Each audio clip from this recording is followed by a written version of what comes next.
Welcome back to Club 13, the podcast where we help real estate agents break into the top 13% instead of becoming the 87% who don't make it past the first 5 years. Today, I'm excited to introduce someone who truly embodies what it takes to build a thriving referral-based business, Crystal Brown. Crystal isn't just one of our top agents at Texas Legacy Realty. She's also one of our top mentors helping new agents build their business the right way. So before we dive into real estate, Crystal, tell us a little bit about yourself, where you're from, and about your kids and what you do when you're not selling houses. Sure. I was born in Wichita Falls, Texas. The first 12 years of my life, we have 3 kids. You know one of them pretty well.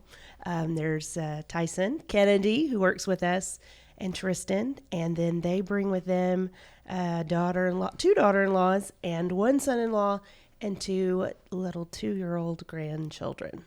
So yeah, that's my family. You have a full house. I do. And what do you do when you're not selling houses? So when I'm not working selling houses, we like to travel a lot, whether it's in the States, overseas. We like to do it all. And then we're always about music. So we love to play music, listen to music, support the arts, all the things. So Yes, we have the famous Brown family. yes, I've heard them. right. Does Kennedy sing? She does. I've not heard It's a Kennedy. We're going to secret. have to get her. You will have to get All her. right. Very, very interesting. All right. Well, we'll dive right into your real estate journey. What got you into real estate and what keeps you passionate throughout the years? So we bought a home in Watauga many years ago, and we needed to sell it, and we needed a real estate agent. So we called Remax, of all things, and found this random agent. She came out and she listed our home, sold it for us, and then she helped us buy one in Joshua. And over the time, her and I became fast friends. And she actually had a client appreciation event that we had attended. And so we went to it, and it was such a cool event. She had all her clients there. Everybody was enjoying themselves. And I was very intrigued by her system that she had going on. So a few, 2 or 3 years later, she called me and said she had a spot on her team for staff. And so she asked me to come on part-time and work on her staff.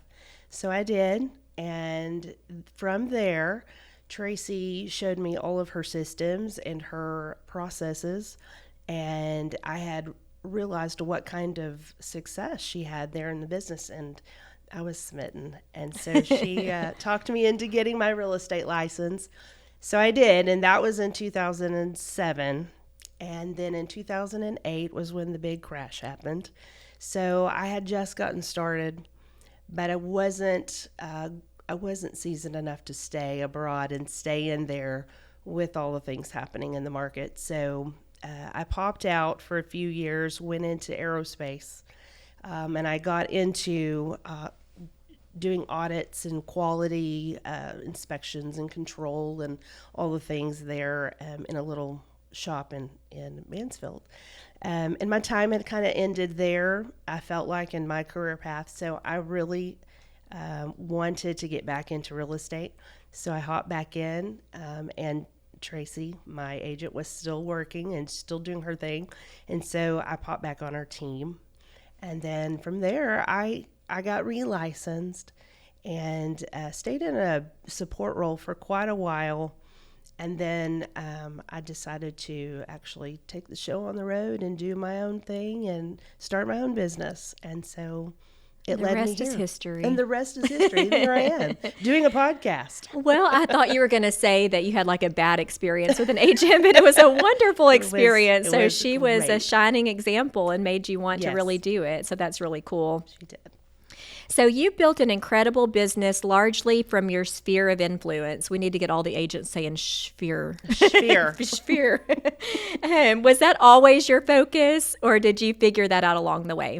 It was when I began working with Tracy, I realized that I really aligned with the same type of business model that she was creating or had created. And so she had also had some influencers that helped to build her business, like Brian Buffini.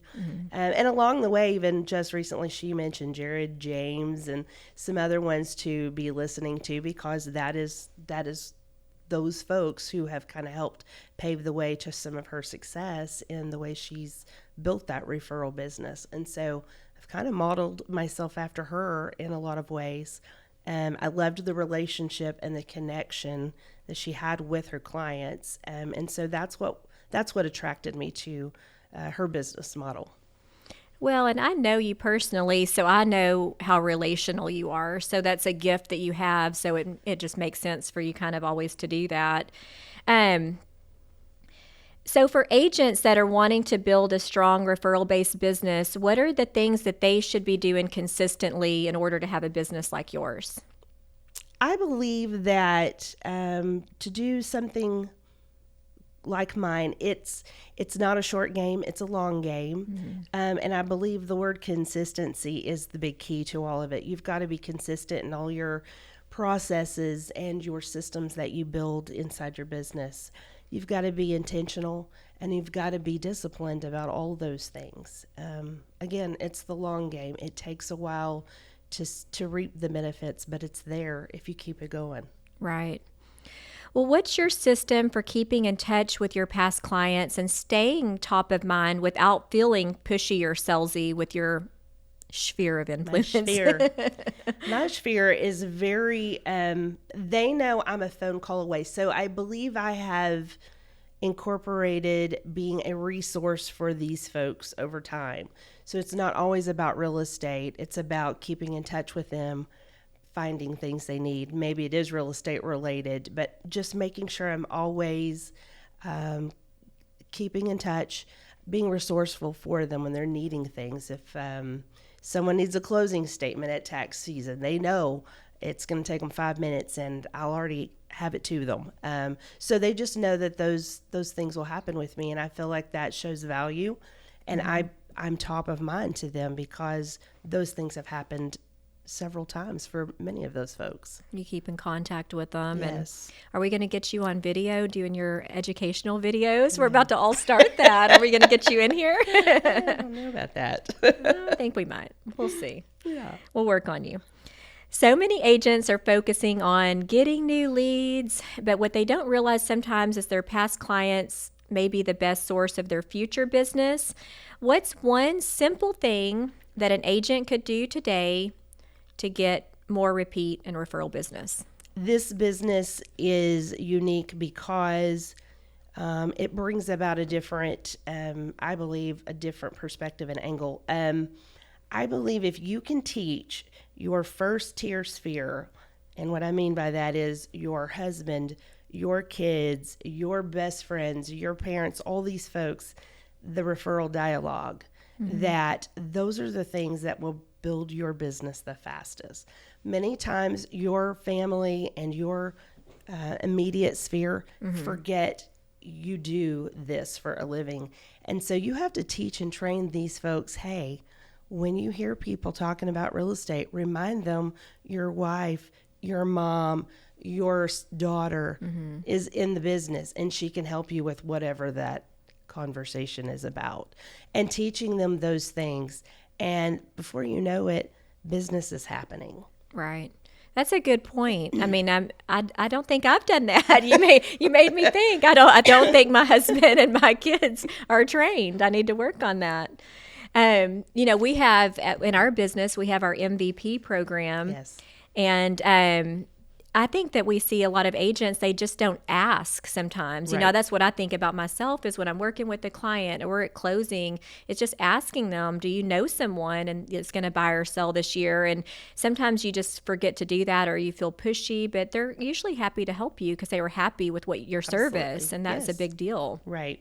Connection and relationship. Yes. Those are the key things. And real estate is just such a huge asset. Yes. You don't want to leave that to chance. So I think usually they're very happy to give those referrals. And Right.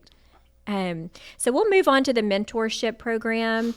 Crystal is literally one of our top mentors with all of our new agents. She helps them really, really get plugged in.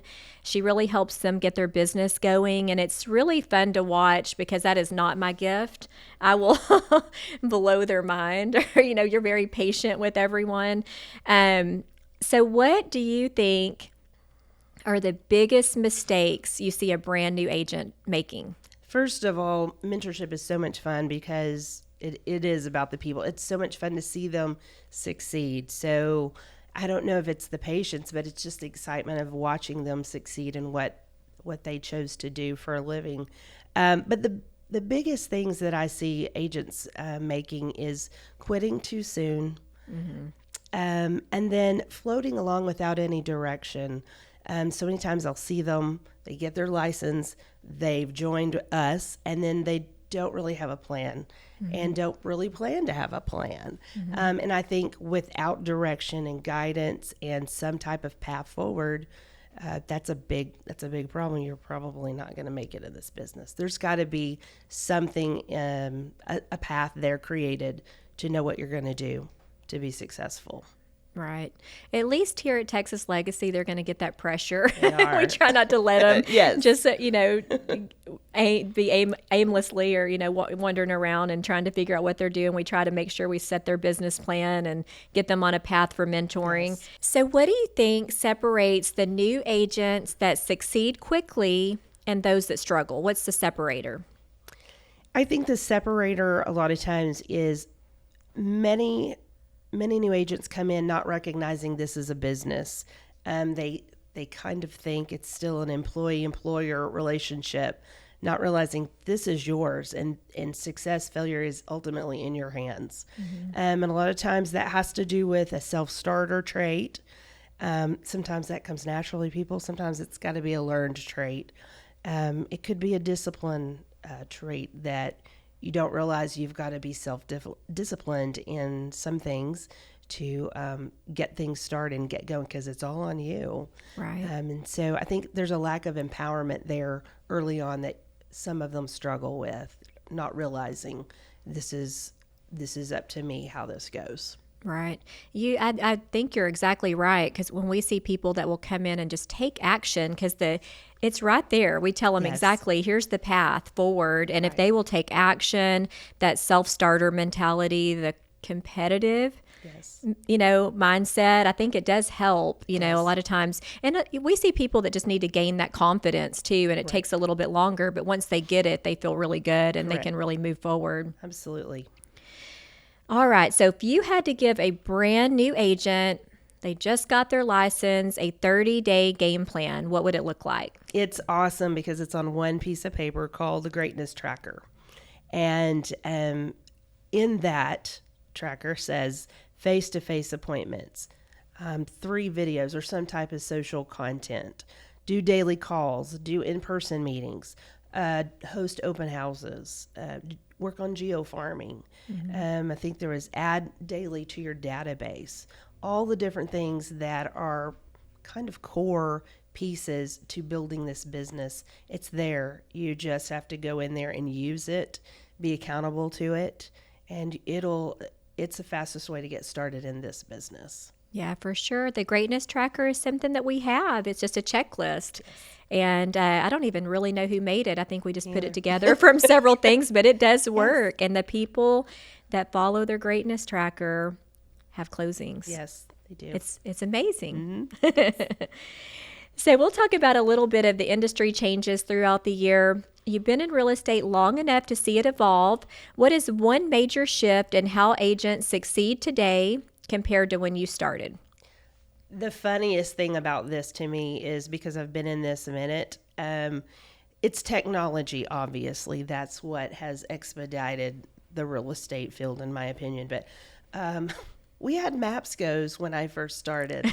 And I'll never forget the MapsGo just like sitting in my floorboard of my car, all ripped up because I used it so much showing houses. And so we don't have those these days. We have our apps and our things that, take us here, there, and everywhere. So easy to find places. Most of the time you don't get lost, most of the time. So that's been so much easier to deal with in this day and time with real estate. The means of communication to me is so much. There's so many different ways to communicate with people now. It used to be Right. just the phone and just the mail, and now we have text, and now we have emails, and now we have social media platforms and things, and so we can reach people in all different ways. So You can that's a build a big much one. bigger business because Yes, of the technology and speed, absolutely, like and the AI and how speed. fast you can get things done. It's Absolutely, amazing if you'll really embrace it, absolutely. not get left behind with it. Yes. And it's not as hard or as people think sometimes, because No. we have a lot of agents that they've been in the business for 20 years or however long, and Right. they have really struggled with technology. And Kennedy and Kim and Yes. some of our ladies here, they've really helped them.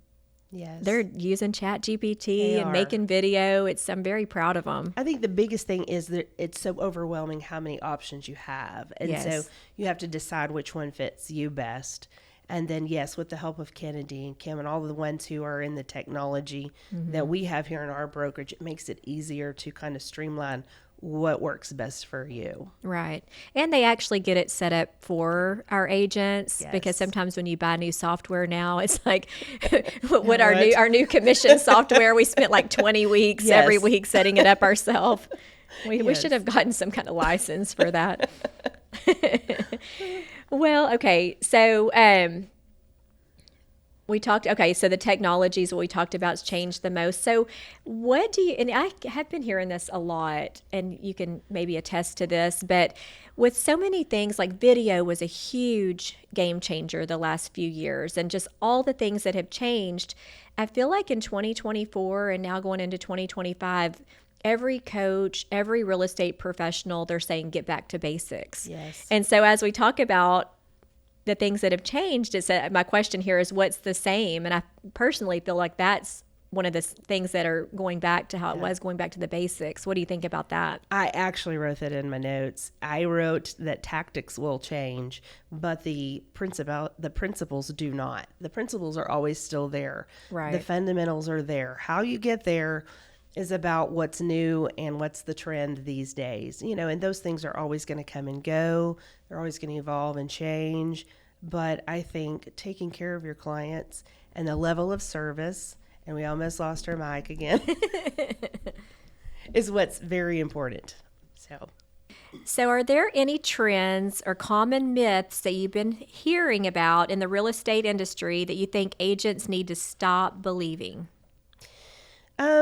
Yes, I do. I think there's just a lot of negativity you see on social media about our field and what the current market conditions are or aren't. I think you've got to pare all that down, get it out of your head, and just head down and work.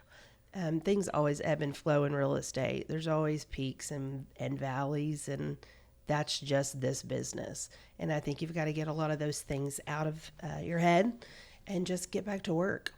For sure. And closings happen every day. Every day. So if you do keep your head down and work, it will pay off. Yes. So let's talk about your 2025 game plan. So I know you're always evolving, trying new things. What's something new that you're doing in 2025 to grow your personal business? So some of my mentees have been diving into expireds, and we talk a lot about them. And they have caused me thinking, and that's one other reason about doing mentorship is they get you going too, and they start making you think about things you don't think about. So they've challenged me.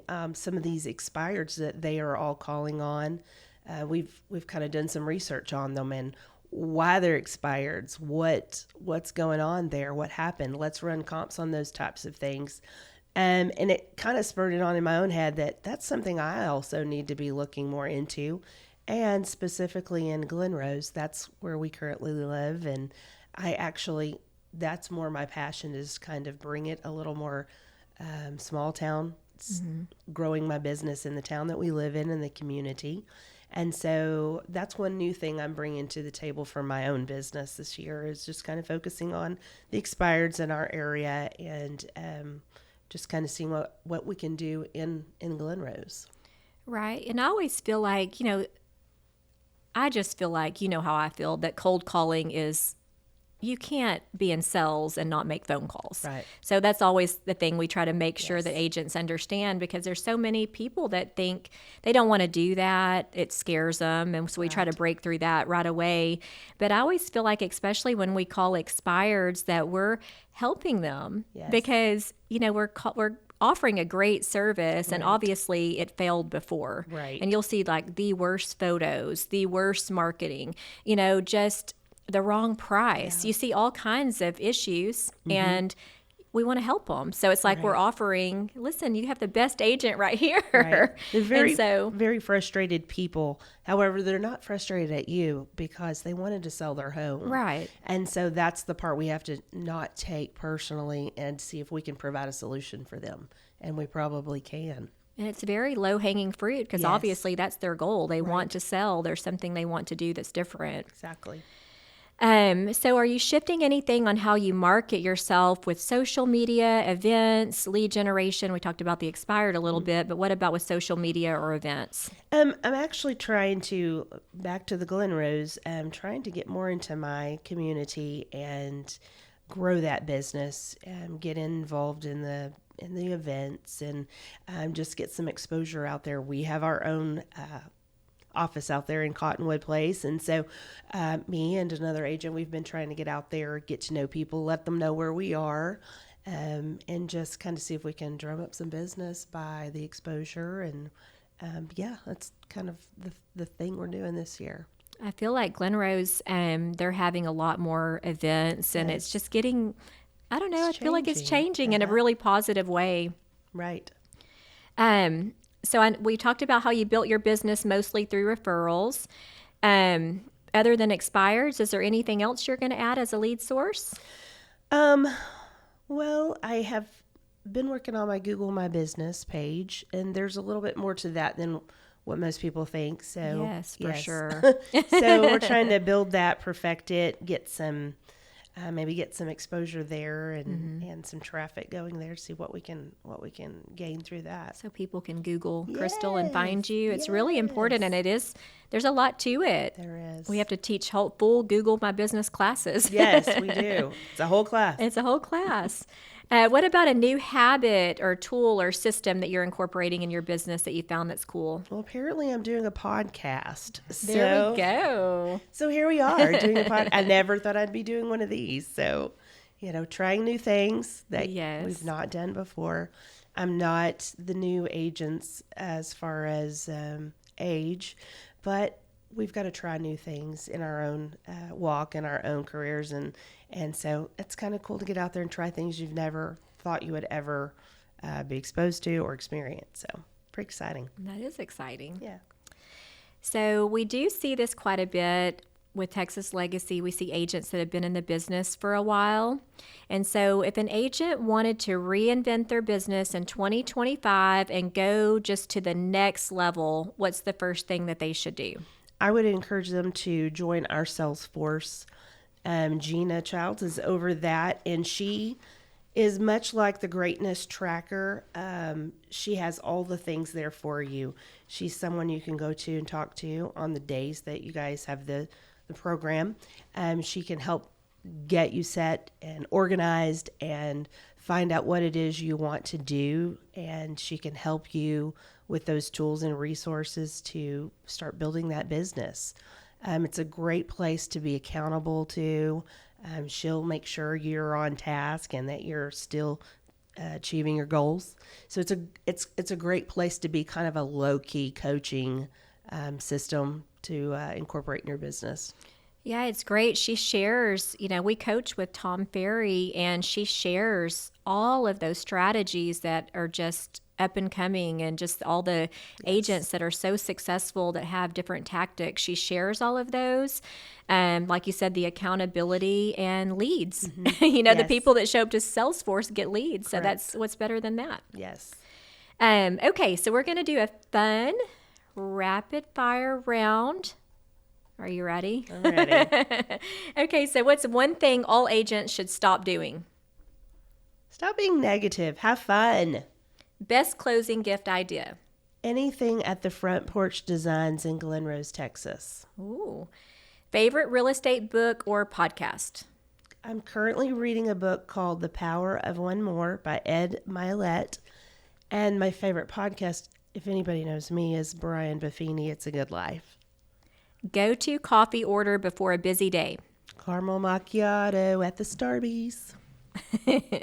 I won't talk to you about the sugar. No. The best advice you ever received in real estate? Someone said to me, don't have a no in your heart. She shall be named. No. Yes. No, seriously. We, when you and I actually connected, we talked a lot about doing the business and how you did yours, how I did mine. And I think through a lot of the different conversations we had, we talked about how to be creative and how to be inventive. But to do those things, you couldn't have a no in your heart. You can't. You've got to be out there saying, and I'll lose my this could patience with happen. you. You've got to find the yes, the way, Yes. make a way. Yes. If you weren't in real estate, what would you be doing? I would probably be teaching something in music, most likely. One word that describes your approach to business. One word, my approach is probably integrity. I agree. That's a good one for you. Well, Crystal, it has been amazing. Thank you so much for coming in. You've shared so many valuable insights. If you could leave agents with one piece of advice to help them become, in our Club 13, our top 13% of agents, what would it be? Be authentic. Be your own self inside your skin. You're going to make this work. If you want to do this, just be you. Everything else falls into place. True. There's someone for everyone. Yes, absolutely. And, we think about different agents with different personalities, and there's no way someone that would work with, like Jessica Ellis. Yes. She's our yoga teacher. They would probably not like me. I'd probably be way too high strung for them. We talk about how her superpower is she takes on people with a lot of hand holding needed, and they bring a lot to the table emotionally, and Jessica knows how to handle those. She's folks. very She good has at a that. gift. Yes. She does. So agents that might want to follow you on your journey or connect or even send you referrals, what's the best way for them to get in touch with you? So I'm a Facebook person, not an Instagram, unfortunately.